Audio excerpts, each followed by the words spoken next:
ang muling pagkikita ni Yuji at ni Mahito. Pero may binabalak pala itong si Mahito kaya hindi pa rin siya nagre-reborn even after 68 years. At ngayon dahil kay Maru at sa technology ng Nonax ng mothership ng mga Simurians, nagkaharap silang muli. But this time may ibang binabalak itong si Yuji at si Maru na kakailanganin ng tulong nitong si Mahito. Ang pagkakatuto nitong si Dabura ng pinnacle ng Jujutsu Sorcery at yun ay ang kanyang sariling domain expansion. Habang itong si Mahoraga naman, unti-unting nare-reach na din ang peak ng kanyang adaptation. Hindi na siya ngayon basta-basta nag-a-adapt lang sa curse technique sa domain expansion ni Dabura kung hindi mismong sa existence na nito. Just imagine kung gaano ka-OP itong si Mahoraga kapag nakompleto niya yun. At mawi-witness din natin dito ang unexpected conclusion sa duel nitong si Maru at nitong si Tsurugi. Ang lahat ng yan at marami pang iba, tatalakay natin dito sa ating full chapter review ng Jujutsu Kaisen Modulo Chapter 21. Kaya naman siguraduhin nyo nang nakalike, nakasubscribe at na-ring nyo ng bell button para automatic ma-notify kayo pagka-release natin ng susunod na video. Pero wag na nating patagalin pa, let's go! Bago mag-proceed ang chapter na ito sa duelo sa gitna ni Tsurugi at nitong si Maru, nagkaroon ng konting flashback guys. At dito ay maife-feature na naman itong si Maki. Ayon dito kay Maki, itong si Tsurugi ay katulad din daw niya. Since pareho silang may heavenly restriction, pareho din sila ng type ng heavenly restriction guys. Tulad nitong si Maki na kinailangang isacrifice ang kanyang kapatid na si Mai para ma-achieve ang full awakening, kailangan din daw may isakripisyo itong si Tsurugi para maging mas malakas pa. Pero ang pinaka-binibigyang diin dito nitong si Maki is that kung meron daw siyang isang bagay na kailangan na napaka-importante, kahit na kailangan yung isakripisyo ay pag-isipan niya yung mabuti. Dahil yun ang bagay na hindi sa kanya naibigay as a choice. Dahil nga nakita natin guys, kahit daw papiliin itong si Maki sa nangyari sa gitna nilang dalawa ni Mai, hindi niya gugustuhin na maging mas malakas kung kapalit no ng buhay ng kanyang kapatid. Binibigyan pa talaga dito ng stress, binibigyan niya talaga ng emphasis ang pagsabi na I never wanted to become strong. Na para bang gusto niya lamang i-imply na hindi niya talaga gustong maging mas OP, mas malakas kung kapalit no na yung pagkamatay ng kanyang twin sister. Ayon dito kay Maki, kahit na daw hindi niya na-achieve ang ganong klase ng kapangyarihan, kahit hindi niya na-reach ang kanyang full awakening, kahit papano meron daw sigurong dadating na isang individual para ayusin, para baguhin ang mga bagay-bagay. Hindi naman daw siguro necessarily siya talagang mag-aayos ng mga bagay-bagay.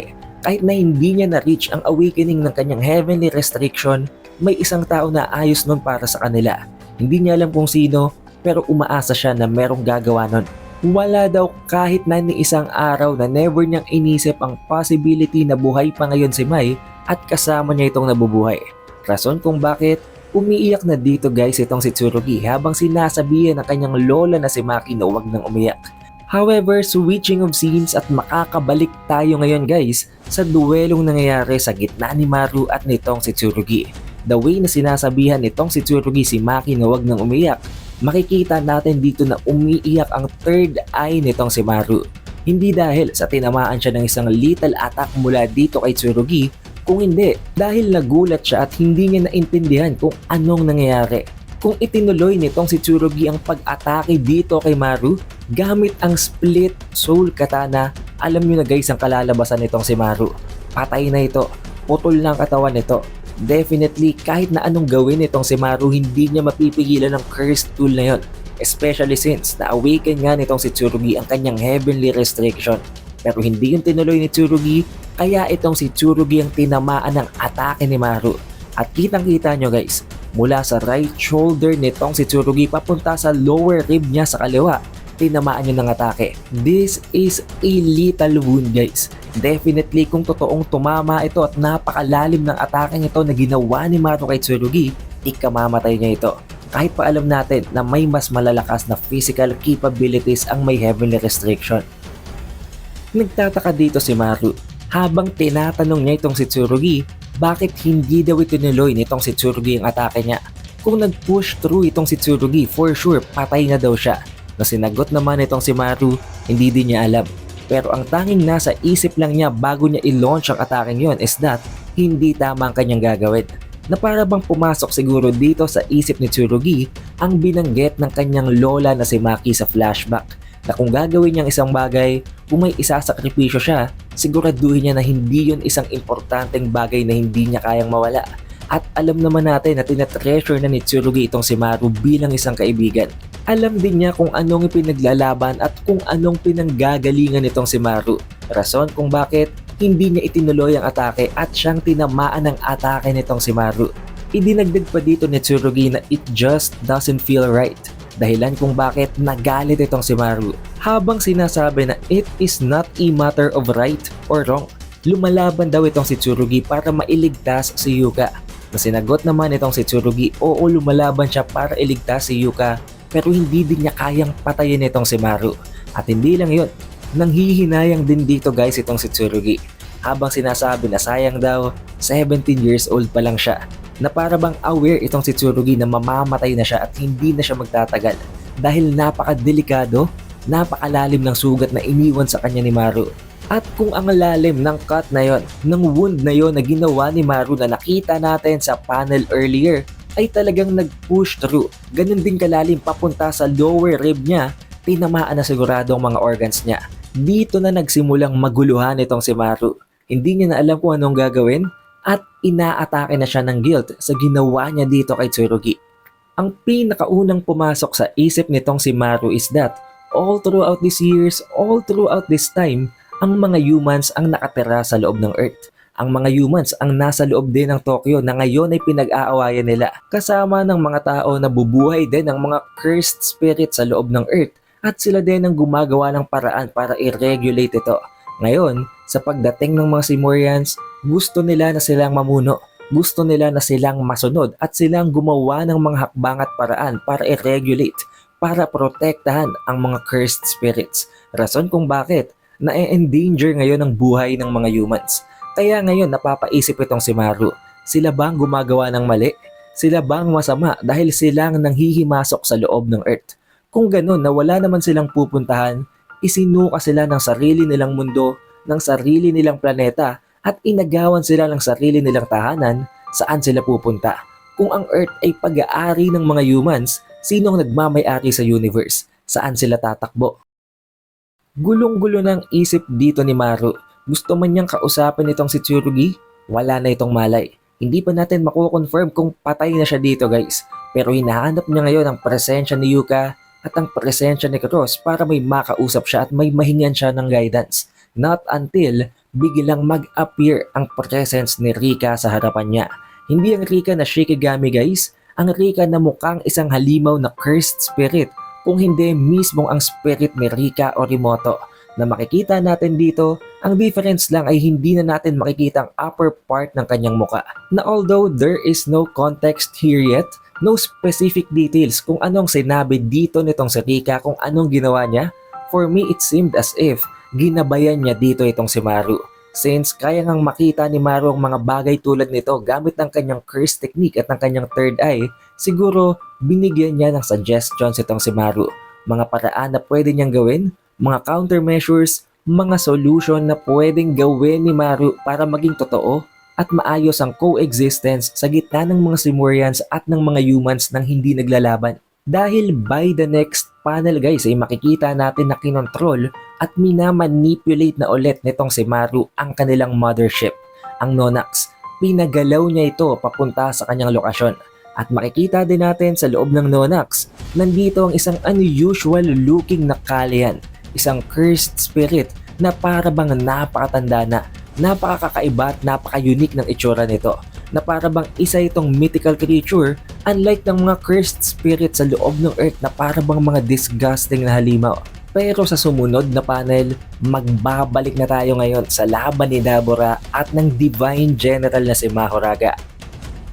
Dito'y naramdaman at napansin pala nitong si Dabura ang pagkontrol ni Maru ng kanilang mothership ng Nonax. Naramdaman niya yun guys. At dahil dito, mas lalo pa siyang nabigyan ng ideya sa kung anong pwede niyang gawin para patayin, para tapusin itong si Mahoraga. Dahil dito guys, na-realize at pumasok sa isip nitong si Dabura na tulad ng ginagawa nitong si Maru sa Muru guys, sa stone na imbued ng cursed energy na ginamit niya para buuhin ang Nonax, naisip nitong si Dabura na bakit hindi din niya yun gawin. Bakit hindi siya gumawa ng isang barrier sa pamamagitan ng kanyang sariling cursed energy, sa pamamagitan ng kanyang cursed technique. Habang makikita natin, ang kinreate niya na darkness ay hindi pa rin niya ginagamit. Mas lalo niya lang itong iniipon. Habang unti-unting ang lahat ng bagay sa paligid nilang dalawa ni Mahoraga ay para bang nasa-suck in, para bang hinihigop ng kung anumang orb na ito na kinecreate nitong si Dabura.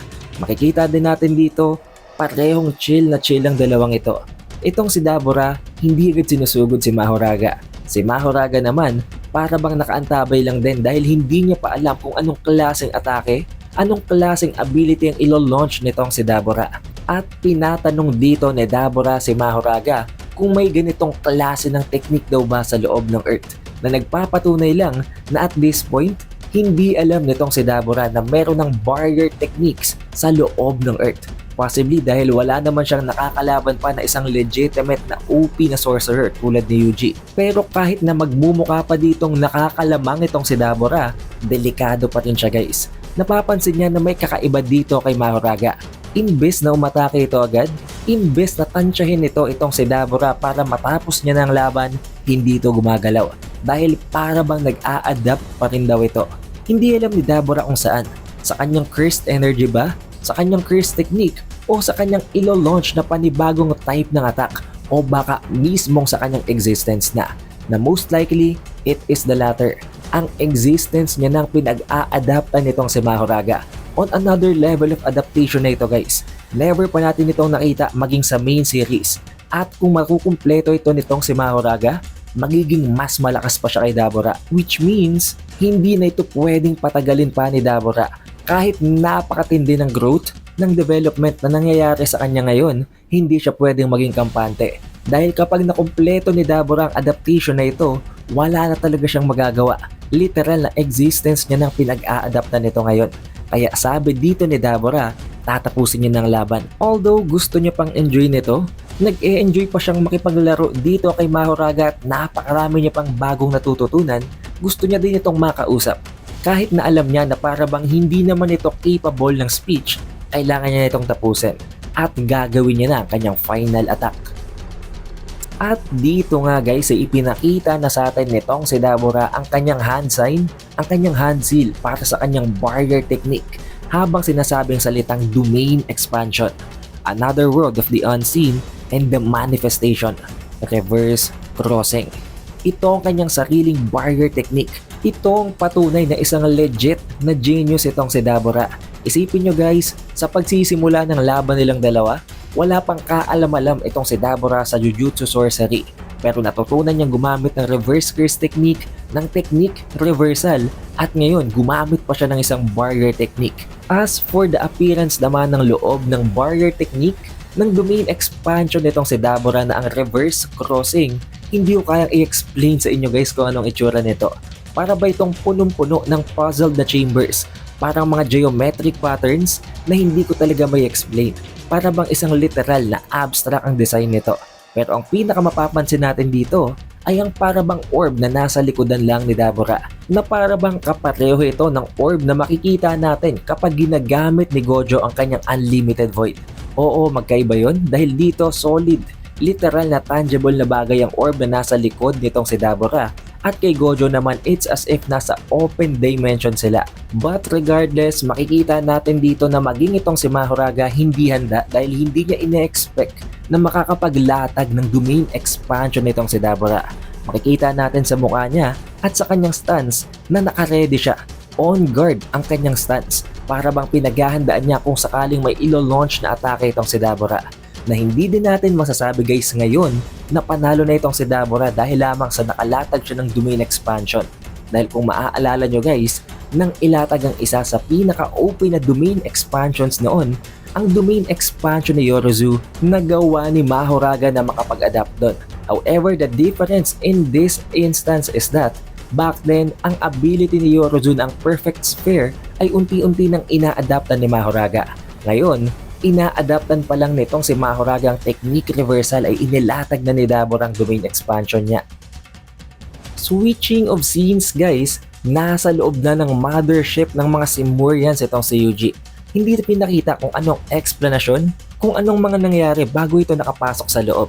But most likely, isa ito sa mga plano nitong si Maru. Isa ito sa ibinigay na suggestions or guidance ni Rika Orimoto na nakita natin earlier. Sa harapan ni Yuji ay makikita natin ang ipinakita kanina na isang mythical creature na para bang isang cursed spirit. Na kinonfirm nila dito, cursed spirit talaga to guys. At nagulat naman dito itong si Maru dahil para bang alam agad yun itong si Yuji. Na sinagot ni Yuji na hindi yung problema, hindi niya itatago kahit na anong info. Sinabi daw sa kanya ni Todo ang outline, ang pinaka-general info tungkol sa loob ng spaceship na to. Na para bang ayon dito kay Todo guys, baka in-infiltrate niya ito. Baka in-infiltrate na ito ni Todo guys. Sinilip niya ng loob at ang pasikot-sikot nito sa kanya ibinigay ang info kay Yuji. Dahil alam niyo naman, napakadaya ng ability ni Todo. Kayang-kaya niya yung i-pull off ng walang kahirap-hirap. Nagkaroon din ng konting pag-uusap sa gitna ng dalawang ito guys dahil hindi naman kilala nitong si Maru si Todo. Kaya kinailangan pang i-explain nitong si Yuji kung sino yon.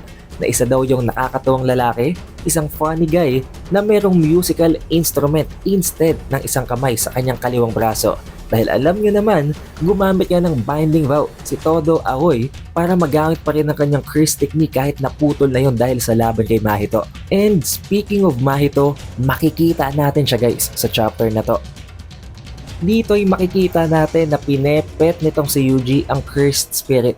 Dahil alam naman natin kahit na kinamumuhian ni Yuji ang mga cursed spirit, alam din naman niya kung aling cursed spirit ang masama, ang harmless, at kung ano ang harmful. And to me, it seemed as if mabuti talaga ang cursed spirit na ito, or should we say, ang Kalian na ito. At itong pinagkaiba ng Kalians mula sa Simuria at ng cursed spirits mula sa Earth. Although oo, meron ding mga evil na Kalians tulad na lamang ng Kalian na kumain sa anak, sa daughter ng chief ng isang discontent tribe kaya napapunta sila dito, ang cursed spirit na ito or ang Kalian na ito naman na nasa harapan nila ngayon ay ang pinakamatandang Kalian daw sa loob ng Simuria. At dahil doon, isinama nila ito para hindi ito mapahamak doon. Since ang mga rumor lang din naman ang may pake sa mga Kalians at ito nga ang sinasamba nila, ang itunuturing nilang mga gods. Dahil dito, naitanong na din itong si Yuji, anong purpose ng pagpapapunta ni Maru sa kanya sa Nonax? Na sinagot nitong si Maru dahil yon sa kinakailangan niya ang tulong nitong si Yuji. Balak daw niyang magkaroon talaga ng harmony, ng coexistence sa gitna ng mga humans at sa gitna ng mga Simurians. At kung paano yung mapupull off, binabalak niyang gamitin ang ring na iniwan nitong si Yuta, ang Muru mula sa Nonax, at ang kanyang sariling curse technique. Kapag pinag-combine daw niyang tatlong ito, mapupull off niya at magagawa niya ang goal na yon. Pero hindi daw gusto at hindi kayang mag-proceed nitong si Maru sa kanyang sariling authority. Kaya pinapunta niya dito si Yuji para magsilbi itong judge, para matingnan ni Yuji kung tama ba ang kanyang gagawin. And also, for the purpose na mag-serve as a witness, as a representative ng mga Earthlings. Kaya naman dito ay kinumpirma na agad ni Yuji. Paano niya yung gagawin? Anong proseso na gagawin nitong si Maru para magkaroon ng tamang harmony ang Simurians at ang mga Earthlings? Na diretso at walang paligoy-ligoy na sinagot nitong si Maru na balak niyang mag-create ng isang paraan para matigil na ang pagkasilang ng panibagong mga cursed spirits. Meaning, mapuputol na dito ang cycle of curses guys. Hindi na magkakaroon ng panibagong cursed spirit sa pamamagitan ng gagawin ni Maru. Nang marinig pa lang ito ni Yuji, para bang win-win situation na ito guys. Hindi na natin kailangan ng explanation. Alam natin kung bakit nandito pa si Yuji. Although oo, immortal siya, nandito siya para mag-exorcise pa rin ng mga cursed spirit. This is definitely ang bagay na gusto nilang ma-achieve all throughout this time.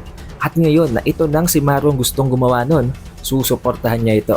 Ibinigay niya ang book na nagko-contain ng studies ni Yuki Tsutomu tungkol sa mga cursed energy, cursed spirit at sa soul ng mga living beings.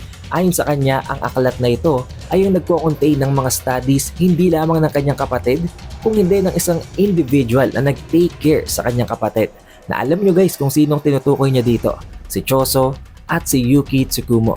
At hindi lang yun guys, Since alam nitong si Yuji na ang goal ni Yuki Tsukumo right from the very start ay ang cursed energy optimization, ibinigay niya na talaga ang aklat na ito dahil alam niya na magiging vital ito.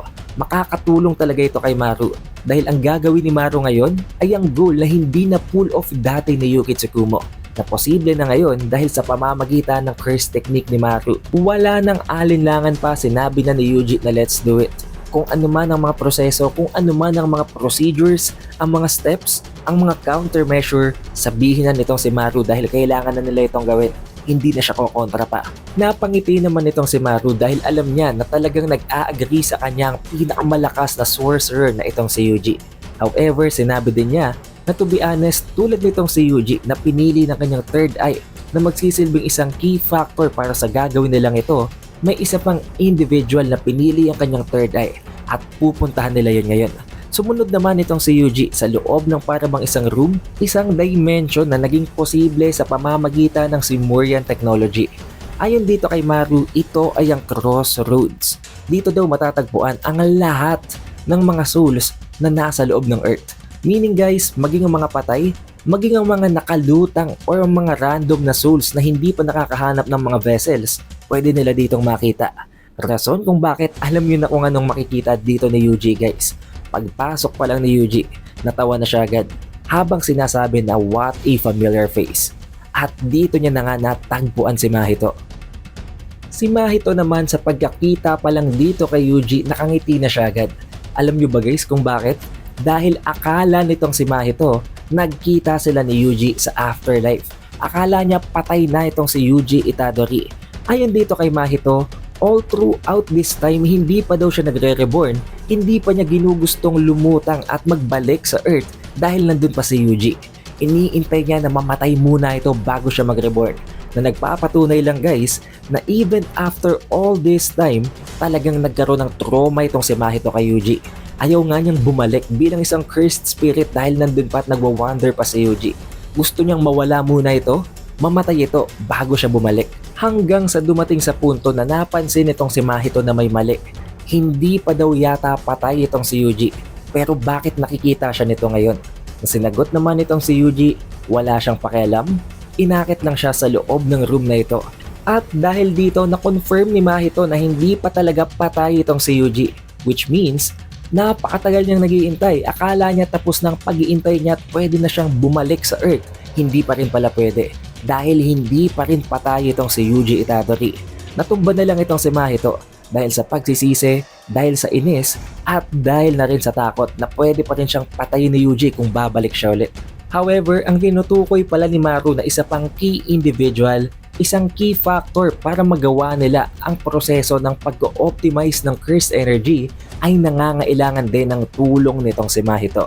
Dahilan kung bakit silang tatlo ngayon, kasama ang Nonax at ang ring na iniwan ni Yuta na nagko-contain ng kanyang cursed energy ang kakailanganin para sa prosesong gagawin nila para magkatotoo na ang coexistence sa gitna ng mga Simurians at ng mga humans. The question is, anong gagawin nila kay Mahito? Bubugbugin ba nila ito? Kukunin ba nila ang cursed energy o paggagamitin nila ito ng kanyang cursed technique ng idol transfiguration tulad ng ginawa nitong si Kenjaku before? Dahil alam nyo naman guys kung gaano ka-OP, gaano ka-essential, gaano kadaya ang idol transfiguration na since may kinalaman sa soul ang gagawin nila ngayon, magiging essential talaga dito ang curse technique nitong si Mahito. Pero kung noon napakaangas, napaka-creepy nitong si Mahito, kung titingnan natin ang itsura niya ngayon, nakakaawa siya. Kitang-kita natin ang takot sa mukha ni Mahito ngayon dahil nag-appear na ulit ang kanyang trauma, ang nightmare niya sa loob ng Earth. However, this is where the chapter ends. But don't worry guys dahil by next Thursday, maire-release din natin agad ang spoilers para sa Jujutsu Kaisen Modulo Chapter 22. Para ma-notify kayo pagka-release natin ng video na yon, siguraduhin nyo lang na naka-like, naka-subscribe at na rin nyo ng bell button para automatic ma-notify kayo pagka-release natin ng susunod na video. Also, we have an official Facebook page and official TikTok account. Kaya mag-like at mag-follow na din kayo sa ibang platforms na yon. It is The Updated Weeb and I will see you guys on the next one.